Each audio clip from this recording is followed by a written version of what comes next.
स्वागत है आपका दिव्य हिमाचल टीवी में। मैं हूं दीक्षा शर्मा। शाम के 6 बज चुके हैं और प्रदेश की तमाम खबरों के साथ हम आपके समक्ष आ चुके हैं। कई लेटेस्ट अपडेट्स आज इस बुलेटिन में हम आपके साथ साझा करने वाले हैं। देखिए, विशेष तौर से हायर ग्रेड पे को लेकर भी बड़ी जानकारी हम लेकर आए हैं। ये उन कर्मचारियों से संबंधित अपडेट है 3 जनवरी 2022 के बाद जो रेगुलर तो हो गए लेकिन हायर ग्रेड पे का लाभ उन्हें नहीं मिला। तो आज ये बारीकी से जानकारी हम आपके साथ साझा करने वाले हैं। टीजीटी, जेबीटी और शास्त्री बैच वाइज भर्ती को लेकर भी आज तो नई अपडेट निकलकर सामने आई है। एक तरह से राहत भरी खबर इन वर्गों के लिए हम कहना चाहेंगे। जीओईटी पोस्ट कोड 817 पर मुख्यमंत्री सुखविंदर सिंह सुक्खू की ओर से विधानसभा सेशन के दौरान क्या कुछ कहा गया है, ये भी अपडेट हम लेकर आए हैं। मल्टीटास्क वर्कर्स को बड़ी राहत मिली है, जानकारी ये भी हम देने वाले हैं। दरअसल कुछ एक वर्ग छूट गए थे जिस वक्त बजट पेश किया गया था मुख्यमंत्री सुक्खू की ओर से, लेकिन अब इन वर्गों का भी ध्यान रखा गया है। ये कौन कौन से वर्ग छूट गए थे जिनके फिर मानदेय में अब बढ़ोतरी हुई है। जब बजट की चर्चा का जवाब मुख्यमंत्री की ओर से दिया गया तो उसी में इन वर्गों को शामिल कर लिया गया है। शुरुआत मौसम से करना चाहेंगे क्योंकि हिमाचल प्रदेश में पश्चिमी विक्षोभ सक्रिय रहने वाला है, जिस वजह से 26 से 27 फरवरी तक बारिश बर्फबारी के आसार जताए गए हैं। ऊपरी क्षेत्रों में भारी बर्फबारी हो सकती है, निचले क्षेत्रों में भारी बारिश को लेकर आसार जताए गए हैं। मध्य पर्वतीय क्षेत्रों में भी बारिश और बर्फबारी का दौर इसी तरह से जारी रहने वाला है। हालांकि अभी देखिए, ठीक 2 से 3 दिन पहले जो बर्फबारी का सिलसिला जारी था उसके बाद 300 से अधिक सड़कें अभी भी हिमाचल प्रदेश में ठप पड़ी हैं। 162 बिजली ट्रांसफार्मर और 11 पेयजल आपूर्ति स्कीमें भी पूरी तरह से बाधित हैं। लेकिन अब दोबारा से चेतावनी यहाँ बारिश बर्फबारी को लेकर सामने आ गई है। तो मौसम से संबंधित ये जानकारी हम आपके लिए लेकर आए थे। अगली बात भाजपा के राष्ट्रीय अध्यक्ष जगत प्रकाश नड्डा से जुड़ी करना चाहेंगे क्योंकि ये हिमाचल के जिला बिलासपुर में आए थे और बिलासपुर में जो एम्स बनाया गया है आज दरअसल वहीं पहुंचे थे। हालांकि इनके साथ 2 केंद्रीय मंत्री भी थे जिसमें एक अनुराग ठाकुर है और केंद्रीय स्वास्थ्य मंत्री मनसुख मांडविया भी पहुंचे थे। बिलासपुर एम्स ये आए और इस दौरान केंद्रीय स्वास्थ्य मंत्री के साथ नड्डा ने बिलासपुर एम्स में 3 करोड़ के liquid medical oxygen plant, 7 crore के सीटी स्कैन, 128 लाइस, 30 करोड़ की रेडियोथेरेपी सुविधा का लोकार्पण किया और लगभग 39 करोड़ के विश्राम सदन का भी शुभारंभ किया है। इस दौरान जगत प्रकाश नड्डा की ओर से यह भी कहा गया कि स्वास्थ्य मंत्री मनसुख मांडविया और ऊर्जा मंत्री आर.के. सिंह के प्रयासों के चलते ही एम्स बिलासपुर में ये सभी नई सुविधाएं मिल पाई है। हालांकि प्रधानमंत्री नरेंद्र मोदी के नेतृत्व में पूरे भारत देश में स्वास्थ्य सुविधाएं अब सुधारी गई हैं। एक तरह से हर छोटे बड़े क्षेत्र में ये स्वास्थ्य सुविधाएं सुनिश्चित की जा रही हैं। आज का इनका दौरा कुछ इस तरह का रहा, जो कुछ इनकी ओर से कहा गया वो जानकारी हमने आप तक पहुंचाई है। देखिए, अब जो पूर्व में ठियोग से विधायक रह चुके हैं राकेश सिंघा, इन्होंने सरकार को चेतावनी दी है। एक तरह से चेतावनी भी कह सकते हैं या नसीहत भी हम कह सकते हैं, क्योंकि पिछले कल जेओईटी पोस्ट कोड 817 के अभ्यर्थियों से मिलने के लिए ये गए थे। इन अभ्यर्थियों के साथ ये बैठे, उनके हालात जाने और इस बीच अभ्यर्थियों ने फिर से, क्योंकि वही बात दोहराई कि सुप्रीम कोर्ट का ऑर्डर आ गया है, फिर भी रिजल्ट घोषित नहीं किया जा रहा है इनके पोस्ट कोड में और कम से कम कंडीशनल नियुक्ति तो दी ही जा सकती है अगर विजिलेंस जांच भी जारी है। तो इस बीच राकेश सिंघा ने साफ तौर पर यह कहा मीडिया से बातचीत करते हुए भी कि वो मुख्यमंत्री से खुद मिलकर इस मसले को उठाने वाले हैं। अगर सुप्रीम कोर्ट का ऑर्डर आया है तो फिर उस पर अमल होना चाहिए था, ये सबके लिए सर्वमान्य होता है। ऐसे में सरकार इसमें देरी बरत रही है, कमेटी का गठन कर रही है, जो कि उचित नहीं है। सुप्रीम कोर्ट का ऑर्डर सीधे तौर पर लागू होना चाहिए, बजाय इसके कि उस पर कमेटी गठित की जा रही है या और ज्यादा समय इस पर लिया जा रहा है। और मुख्यमंत्री सुक्खू सदन में एक बारी नहीं बल्कि 2 से 3 दफा ये बात कह चुके हैं कि सुप्रीम कोर्ट से रिजल्ट घोषित करने का कोई ऑर्डर नहीं आया है, बल्कि पदोन्नति नियमों की व्याख्या उसमें सुप्रीम कोर्ट की ओर से की गई है। तो ये बात समझने की आवश्यकता है अभ्यर्थियों को। लेकिन इस पूरे मामले में सरकार गंभीर है, संवेदनशील है। अगर संवेदनशील नहीं होती तो कब से इस पोस्ट कोड को लेकर कोई ना कोई फैसला ले लिया होता, बहुत पहले ही कोई ऐसा डिसीजन हो गया होता जो कि अभ्यर्थियों के लिए एक तरह से काफ़ी दुख भरा रहता, क्योंकि विजिलेंस जांच इसमें जारी है, लगातार गिरफ्तारियां हो रही हैं, लेकिन सरकार नहीं चाहती कि उन अभ्यर्थियों के साथ अन्याय हो जो कि इंतजार में बने हुए हैं या जिन्होंने दिन रात मेहनत की है। इसीलिए इसमें कैबिनेट सब कमेटी का गठन किया गया है और कुछ एक लीगल चीज़ें भी हैं, सभी लीगल पहलू भी इसमें देखने पड़ रहे हैं। तो अध्ययन करना पड़ता है सभी नियमों को लेकर और अभी भी सभी कानूनी पहलुओं को लेकर इसमें बिल्कुल अध्ययन किया जाएगा। फिर कैबिनेट सब कमेटी की ओर से जो रिपोर्ट पेश की जाएगी उसी की सिफारिश के आधार पर अब इनके रिजल्ट को लेकर फैसला लिया जाएगा, क्योंकि यह संभव नहीं है कि विजिलेंस जांच के दौरान इसमें कंडीशनल नियुक्तियां दे दी जाए। ये बात आज मुख्यमंत्री की ओर से कही गई है। देखिए, एक और वाक्य सामने आया है बिलासपुर से, जो कि पूर्व विधायक रह चुके हैं बंबर ठाकुर, उन पर जानलेवा हमला किया गया। तकरीबन ये 6 से 7 के करीब लोग थे जिन्होंने जानलेवा हमला उन पर किया। किसी कंपनी के अधिकारियों से मुलाकात करके बंबर ठाकुर वापस लौट रहे थे कि उसी बीच रास्ते में कुछ एक लोगों ने उन्हें देखते ही गाली गलौज करना शुरू कर दिया। फिर बात हाथापाई पर आ गई। बंबर ठाकुर पर तो जानलेवा हमला हुआ ही हुआ, लेकिन उनके बेटों को भी मारने की कोशिश की गई है। गहरी चोटें बंबर ठाकुर के सिर पर आई हैं। अभी क्षेत्रीय अस्पताल में उनका उपचार चल रहा है और उनके बेटे को भी उपचार यहां पर दिया जा रहा है। हालांकि जिन लोगों ने हाथ उठाने की कोशिश की है बंबर ठाकुर पर, ये बताया जा रहा है कि वहां के स्थानीय लोग ही थे, लेकिन माहौल काफ़ी ज़्यादा गर्मा गया था। कुछ एक कांग्रेस कार्यकर्ता भी उस दौरान सड़क पर आ गए थे और नारेबाजी वाला सिलसिला भी फिर वहां पर देखने के लिए मिला। तो आज की ये बड़ी घटना हम कहना चाहेंगे कि खुलेआम देखिए एक पूर्व एमएलए पर इस तरह से हमला किया जा रहा है।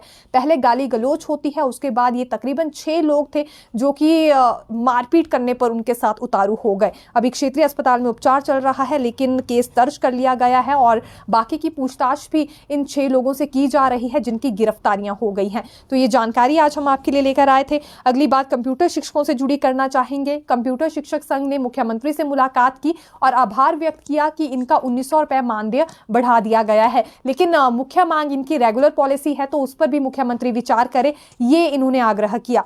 मुख्यमंत्री सुक्खू ने इनसे बातचीत करते हुए ये कहा है कि कर्मचारियों की अनदेखी कभी भी ये सरकार नहीं करती है, इसीलिए सबसे पहले ओल्ड पेंशन स्कीम बहाल की गई। अब 4% डीए की किस्त भी यहाँ दी जा रही है और इसके अलावा जितनी भी देनदारियां कर्मचारियों की रह रही थी उनका भुगतान करने की कोशिश हो रही है। इससे पहले बजट सेशन में कंप्यूटर शिक्षकों का 2000 रुपए मानदेय बढ़ाया गया था, अब 1900 सरकार ने बढ़ा दिया है। तो इनकी जो दूसरी मांग है उस पर भी गौर किया जाएगा, लेकिन थोड़ा सा धैर्य ये वर्ग रखें, ये मुख्यमंत्री ने कंप्यूटर शिक्षकों से कहा और इस बात को कंप्यूटर शिक्षकों ने स्वीकार भी कर लिया है। अब यानी कि थोड़ा सा इंतजार करने के लिए तैयार हो गए हैं। मानदेय में तो बढ़ोतरी हुई है, लेकिन साथ ही साथ अब रेगुलर पॉलिसी भी इनके लिए बनाई जाएगी, कोई ना कोई सोच विचार किया जाएगा, इस तरह की उम्मीद ये सरकार से रख रहे हैं, जैसा कि आश्वासन मुख्यमंत्री की ओर से भी दिया गया है। देखिए, एक प्रिंसिपल पर एक्शन लेने का मामला सामने आया है और शिक्षा सचिव की ओर से ही एक्शन लिया गया है और तुरंत प्रभाव से इस प्रिंसिपल को सस्पेंड किया गया है।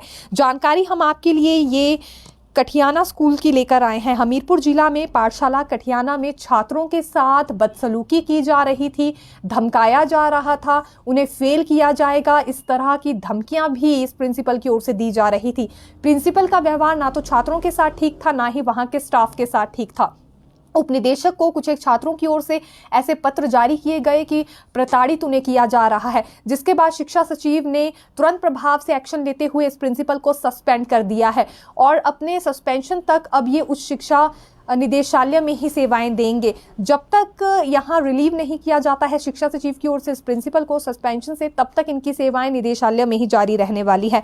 अन्य कर्मचारियों के साथ भी देखिए बिहेवियर ठीक नहीं था। जब इस तरह के वाक्य सामने आते हैं तो ऐसा फैसला लेना बहुत जरूरी हो जाता है, विशेष तौर से तब जब सरकारी स्कूलों में भी छात्रों को धमकाया जा रहा हो, उनके साथ इस तरह का दुर्व्यवहार किया जा रहा हो और कारण इसके पीछे कुछ भी नहीं था कि आखिरकार क्यों ये छात्रों के साथ ऐसा कर रहे थे। सिर्फ और सिर्फ अपनी मन की शांति के लिए या अपनी भड़ास निकालने के लिए इस तरह की घटना को इस प्रिंसिपल की ओर से अंजाम दिया जा रहा था। देखिए, अब नई भर्तियां क्योंकि शुरू होने वाली है और लोक सेवा आयोग की ओर से इसमें पद विज्ञापित किए जाएंगे। ये क्लास 1, 2, 3 की भर्तियां इसमें शामिल है, जिन्हें लेकर विभिन्न पदों को लेकर पद विज्ञापित किए जाएंगे। लेकिन ठीक इससे पहले जितने भी इच्छुक उम्मीदवार हैं उन्हें रजिस्ट्रेशन करवाने के लिए कह दिया गया है। लोक सेवा आयोग के पोर्टल पर अपनी प्रोफाइल इन्हें ऐड करनी होगी, एक तरह से खुद को रजिस्टर्ड करना होगा और उसके अलावा सारी इन्फॉर्मेशन भी अपनी उसमें शेयर करनी होगी। जब प्रोफाइल बनाएंगे तो फिर ये खुद को पंजीकृत कर सकेंगे और समय समय पर फिर इन्हें अपनी प्रोफाइल अपडेट भी करनी होगी। 3 बड़े फायदे इससे होंगे इच्छुक उम्मीदवारों को। एक तो ये कि जैसे ही विज्ञापन जारी किया जाएगा पदों को लेकर लोक सेवा आयोग की ओर से, तुरंत उसका पता इन अभ्यर्थियों को चल सकेगा। दूसरा फायदा इच्छुक उम्मीदवारों को ये होने वाला है कि जल्दी ये अपना फॉर्म फिल कर पाएंगे, आवेदन फिर जल्दी कर सकते हैं, इससे इनका समय भी बच पाएगा। और तीसरा फायदा ये है कि अंतिम क्षणों में कई बार देखिए साइट हैक हो जाती है, तो फिर उस वजह से कई तरह की समस्याएं पेश आती है। ये शिकायत भी की जाती है कि साइट नहीं चल रही है, काफ़ी स्लो स्पीड से चल रही है या हैंग हो गई है। तो उन सभी चीज़ों से छुटकारा फिर यहाँ इच्छुक उम्मीदवारों को मिलने वाला है। लेकिन ज़रूरी है उससे पहले अपनी प्रोफाइल बनाकर ये खुद को रजिस्टर कर ले लोक सेवा आयोग के पोर्टल पर। जेबीटी टीजीटी कमीशन पर अब मांग उठने लगी है पिछले 5 से 6 वर्षों से, क्योंकि यहाँ जेबीटी टीजीटी का कमीशन नहीं हो पाया है। बेरोजगार अध्यापक संघ आज पहुंचा था। ये बेरोजगार प्रशिक्षित अध्यापक संघ है, जिनकी ओर से मांग ये रखी गई है कि अब तो काफ़ी समय हो गया है, कम से कम राज्य चयन आयोग को ही बहाल कर दिया जाए, एक तरह से भर्ती प्रक्रिया इसमें शुरू कर दी जाए, क्योंकि अब ये राज्य चयन आयोग का गठन हो गया है या जल्दी फंक्शनल हो जाएगा, ये सरकार की ओर से कहा तो जा रहा है। लेकिन अभ्यर्थियों के लिए तो ये फंक्शनल तभी हो पाएगा जब भर्ती प्रक्रिया इसमें शुरू हो पाएगी। तो अब कमीशन आधार पर यहाँ भर्ती प्रक्रिया पूरी की जाए। टीजीटी और जेबीटी को लेकर मांग आज इन्होंने उठाई है। इनकी उम्र बीतती जा रही है और तो ऐसे में सरकार को इनकी ओर भी कोई ध्यान देना चाहिए। और एक और हवाला आज यहाँ बेरोजगार प्रशिक्षित अध्यापक संघ की ओर से दिया गया है, जिसमें इनका कहना है कि एक और तो देखिए सरकार भर्तियां करवाने की बात कहती है, दूसरी ओर फिर अस्थायी भर्तियां लेकर आ रही है। अस्थायी भर्तियां भी ऐसी कि जो 1 या 2 साल के लिए होंगी। गेस्ट टीचर भर्ती की दरअसल इन्होंने यहाँ पर बात की है और विरोध भी जताया है। आने वाले समय में गेस्ट टीचर भर्ती जैसी किसी भी भर्ती को इंट्रोड्यूस ना किया जाए, ये बात आज इन युवाओं ने रखी है। और जो अभी भर्ती एवं पदोन्नति नियम बनाए गए हैं उसी आधार पर ये सभी भर्तियां होनी चाहिए। कमीशन और बैच वाइज वाले युवाओं को ही यहाँ पर प्राथमिकता दी जाए, क्योंकि कई साल गुजर गए हैं, इनकी उम्र बीतने वाली है, पढ़े लिखे युवा हैं, प्रशिक्षित युवा हैं और सबसे बड़ी बात यह है कि एक तरह से तैयारी करके बैठे हैं अपने अपने एग्जाम के लिए। कुछ केसेस में अभी परीक्षाएं हो गई हैं, पूरी प्रक्रिया उसमें पूरी हो गई है, लेकिन रिजल्ट घोषित नहीं किया जा रहा है। जैसे कि JOAIT की बात करें तो उसमें पूरी भर्ती प्रक्रिया हो चुकी है, लेकिन रिजल्ट घोषित करना बाकी रह रहा है। तो आखिरकार इतना ज़्यादा समय उसमें क्यों लिया जा रहा है? ऐसे ही सवाल कुछ एक बेरोजगार युवाओं की ओर से उठाए जा रहे हैं। विभिन्न पोस्ट कोड्स हैं जहां पर भले ही बाकी का प्रोसेस पूरा हो गया हो, लेकिन रिजल्ट नहीं घोषित किया जा रहा। जिन पोस्ट कोड्स में रिजल्ट घोषित कर दिया गया है वहां पर नियुक्तियां नहीं दी जा रही हैं। तो अभी इन्हीं समस्याओं से 2-4 इन युवाओं को होना पड़ रहा है। और ऐसे में आज बेरोजगार प्रशिक्षित अध्यापक संघ भी पहुंचा था विधानसभा के बाहर घेराव करने के लिए। हालांकि चौड़ा मैदान इन्हें रोक दिया गया और चौड़ा मैदान से ही इन्होंने मीडिया से बातचीत करते हुए ये कहा है कि गेस्ट टीचर भर्तियों को दूर रखकर यहाँ रेगुलर भर्तियां होनी चाहिए जैसे कि पहले होती आई हैं, और जल्दी से जल्दी राज्य चयन आयोग को भी फंक्शनल कर दिया जाए। देखिए, फर्जी नौकरी मामले में 7 गिरफ्तारियां हो चुकी हैं। सचिवालय से संबंधित ये अपडेट हम लेकर आए हैं। इस पूरे मामले में कुछ एक लोगों की ओर से भोले भाले युवाओं को ठगा गया, उन्हें फर्जी नियुक्ति पत्र जारी किए गए और ये 25 युवा हैं जिन्होंने फर्जी नियुक्ति पत्र खरीद लिए हैं अपने लाखों रुपए गंवाकर। अब उसका खुलासा तब जाकर हुआ जब कुछ एक ऐसे ही युवाओं की ओर से आगे कंप्लेंट दी गई। ये दरअसल सचिवालय में कर्मचारी के तौर पर ही कुछ एक लोग कार्यरत थे और इसमें जो मुख्य आरोपी बताया जा रहा है वो परीक्षित आज़ाद है। परीक्षित आज़ाद खुद को कभी सेक्रेटरी बताता था तो कभी विभाग का डायरेक्टर बताता था और बाकी लोगों को गुमराह करने के लिए फिर इस तरह का हवाला देता था कि उसके कहने से इनकी नौकरी लग जाएगी और फर्जी नियुक्ति पत्र भी जारी किया करता था। जब छापा मारा गया परीक्षित आज़ाद के घर में तो लगभग 6 फर्जी नियुक्ति पत्र और पुलिस को मिले हैं। पूरे मामले में अब यहाँ जांच की जा रही है क्योंकि संभावना ये बनी हुई है कि हो ना हो इसमें बड़ा गिरोह शामिल हो सकता है। ये सचिवालय में ही कार्यरत कर्मचारी थे जो कि इस तरह की घटना को अंजाम दे रहे थे, बाहर के युवाओं को ठग रहे थे, फर्जी नियुक्ति पत्रों ने जारी किए जा रहे थे।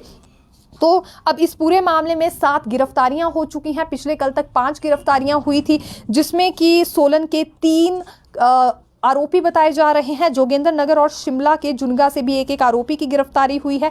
2 और गिरफ्तारियां आज इस पूरे मामले में हो चुकी है। देखा जा सकता है दायरा यहां पर इस ग्रुप का बढ़ता हुआ नजर आ रहा है। आपस में ये मिलजुल कर खा रहे थे, फर्जी नियुक्ति पत्रों को बांट रहे थे और बाहर के युवाओं को ठगने का प्रयास कर रहे थे। हायर ग्रेड पे भी आज आपको जानकारी दे देते हैं, क्योंकि उच्च वेतनमान वंचित कर्मचारी महासंघ का एक प्रतिनिधि मंडल मुख्यमंत्री सुक्खू से आज मिला है और इन्होंने अपनी समस्या रखी कि ये 3 जनवरी 2022 तक जो रेगुलर हो गए थे उन्हें तो हायर ग्रेड पे का लाभ मिल गया, लेकिन 3 जनवरी 2022 के बाद रेगुलर होने वाले कर्मचारी इससे वंचित रह रहे हैं। और मुख्यमंत्री सुक्खू ने अधिकारियों को उसी वक्त ये निर्देश जारी कर दिए कि इस पूरे मामले पर वो रिपोर्ट बनाकर दे। इनकी मांग जायज है, एक ही पद पर 2 वेतनमान कैसे हो सकते हैं।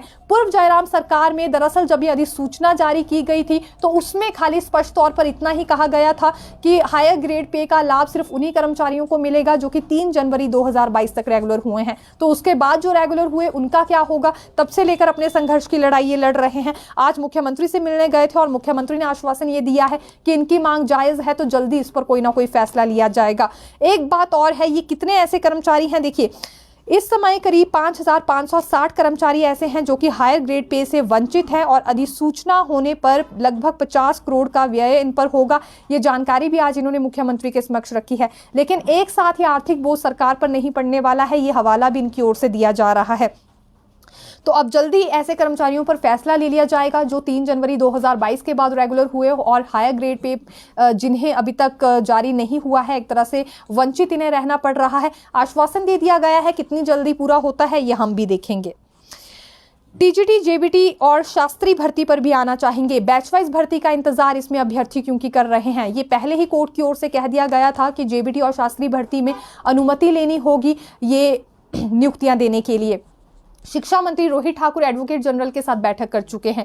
देखिए अभी 26 फरवरी को हिमाचल हाईकोर्ट खुल रहे हैं और खुलते ही शिक्षा विभाग की तरफ से सिविल मिसलेनियस पिटीशन यानी कि सीएमपी दायर की जाएगी ताकि कंडीशनल अनुमति ली जा सके नियुक्तियां देने के लिए। टीजीटी की फाइनल लिस्ट तैयार हो चुकी है, ये लगभग 800 लोगों की है बैच वाइज भर्ती के लिए और इसके अलावा शास्त्री की लिस्ट 29 फरवरी तक फाइनल हो जाएगी। देखिए शास्त्री और जेबीटी में क्योंकि ये पहले ही बात क्लियर कर दी गई थी कोर्ट की ओर से कि पहले अनुमति लेनी होगी तभी नियुक्ति दी जा सकती है, तो अब अनुमति लेने की यहाँ चर्चा हो चुकी है, एक तरह से डिसीजन ले लिया गया है और जल्दी ही ये पिटीशन भी दायर कर दी जाएगी। फिर अब हम होपफुल हो सकते हैं कि जल्दी ही यहाँ पर इन वर्गों को नियुक्तियाँ प्रदान कर दी जाएंगी। काफ़ी ज़्यादा लंबा क्योंकि ये मसला भी लटक गया है और वही बात है कि ये जितने भी युवा हैं इस वक्त उम्र के उस पड़ाव में हैं जहाँ इन्हें अपने घर परिवार भी चलाने हैं, लेकिन जब तक नियुक्तियाँ नहीं मिलेंगी तब तक ये अपनी नौकरी नहीं कर पाएंगे। तो अब इस मामले में भी थोड़ी जल्दबाजी लाई जा रही है, ये शिक्षा मंत्री रोहित ठाकुर की ओर से कहा गया है। देखिए जीओएआईटी पोस्ट कोड 817 को लेकर हम जानकारी दे ही चुके हैं। मुख्यमंत्री ने सदन में एक बार फिर से स्पष्ट आज किया है कि अगर इस पूरे मसले के प्रति सरकार गंभीर नहीं होती तो इस भर्ती को रद्द भी किया जा सकता था, लेकिन सभी युवाओं के साथ फिर अन्याय हो जाएगा, इसलिए ऐसा कोई कदम नहीं उठाया गया है। अगर इस मामले में कंडीशनल नियुक्तियां दे दी जाती हैं तो ये लीगल मामला है और ज़्यादा उलझ सकता है। टेम्पररी नियुक्तियां इसी वजह से नहीं दी जा रही हैं। थोड़ा सा इंतजार इसमें अभ्यर्थियों को करना चाहिए। कैबिनेट सब कमेटी का गठन इसीलिए किया गया है। तो ये आज स्थिति उन्होंने साफ कर दी है कि देखिए एक तरह से टेम्पररी नियुक्तियां नहीं दी जाएंगी। कंडीशनल नियुक्ति का ख्वाब क्योंकि कुछ एक युवा इसमें देख रहे थे कि जब तक जांच चल रही है तब तक कंडीशनल रिजल्ट ही घोषित कर दिया जाए, कंडीशनल नियुक्तियां ही इन्हें दे दी जाए, तो ऐसा कुछ होने वाला अभी नहीं है। ये मुख्यमंत्री की ओर से स्पष्ट किया गया है। कैबिनेट सब कमेटी की रिपोर्ट का ही इन्हें इंतजार करना होगा। इसके अलावा 2 वर्गों के लिए आज राहत भरी खबर निकलकर भी सामने आई है। पीडब्ल्यूडी में मल्टीटास्क वर्कर्स छूट गए थे जिनकी दिहाड़ी केवल 150 रुपए है, तो 500 रुपए अब यहाँ पर इनके वेतन में भी जोड़ा गया है। हालांकि ये इसमें क्लियर नहीं हो पाया है कि दिहाड़ी के हिसाब से इन्हें अतिरिक्त ये 500 रुपये मिलने वाले हैं या फिर पूरे महीने को लेकर यहाँ पर ये 500 रुपये जोड़े गए हैं। फिलहाल इस पर हम बिल्कुल क्लैरिटी लाने की कोशिश करेंगे। इसके अलावा डॉक्टर्स का जो इनिशियल वेतन है वो भी 40,000 करने की घोषणा की गई है मुख्यमंत्री सुक्खू की ओर से। हालांकि डॉक्टर्स की ओर से स्ट्राइक वापस नहीं ली गई है, क्योंकि इनका ये कहना है कि 3 से 4 मांगे हैं, वो जब तक पूरी नहीं होगी तब तक ये पीछे नहीं हटने वाले हैं।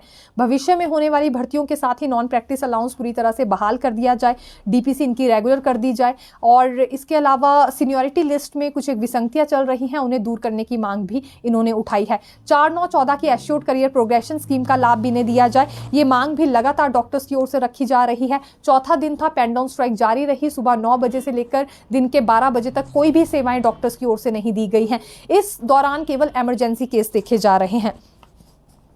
जल जीवन मिशन को लेकर आज उद्योग मंत्री हर्षवर्धन चौहान की ओर से जवाब दिया गया है, जिसमें उनका कहना था कि 17,09,000 लोगों को कनेक्शन दिए गए हैं। हिमाचल प्रदेश में अभी भी ऐसे घर बच रहे हैं जहां पर कनेक्शन नहीं दिया गया है। कारण इसका यह है कि केंद्र सरकार से 2,000 करोड़ रुपए का इंतजार हो रहा है, उसके बाद ही ये योजना पूरी हो पाएगी, क्योंकि आधे इंच की या पौने इंच की पाइप की कमी चल रही है। जब केंद्र सरकार से ये पैसे आएंगे तो उसके बाद फिर ये पाइप्स भी खरीद ली जाएंगी।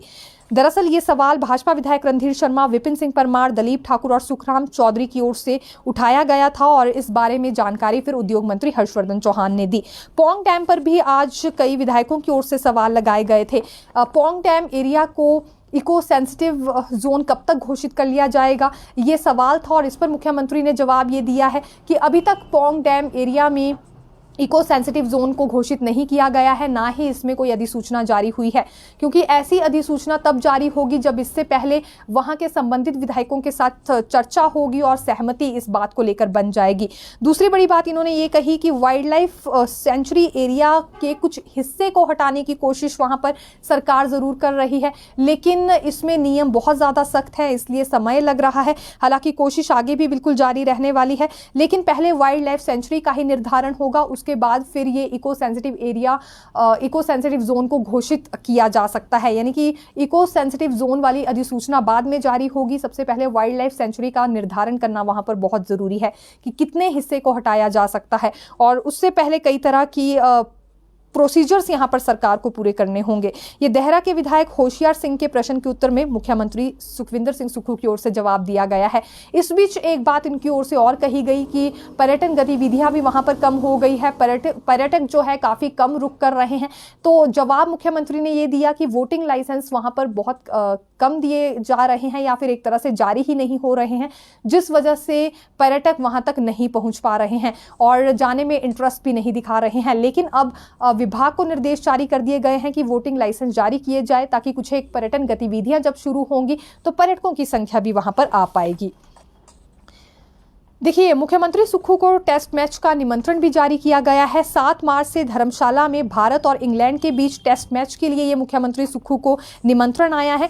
ब्रिटिश हाई कमीशन और हिमाचल प्रदेश क्रिकेट एसोसिएशन के संयुक्त प्रतिनिधि मंडल ने शिमला में मुख्यमंत्री से मुलाकात कर उन्हें आमंत्रित किया है। इस प्रतिनिधि मंडल ने 7 मार्च 2024 को धर्मशाला क्रिकेट स्टेडियम में HPCA द्वारा आयोजित रिसेप्शन में पधारने के लिए मुख्यमंत्री को निमंत्रण दिया है। तो फिलहाल के लिए यही जानकारी, फिर मिलेंगे नई खबर के साथ। देखते रहिए दिव्य हिमाचल टीवी। धन्यवाद।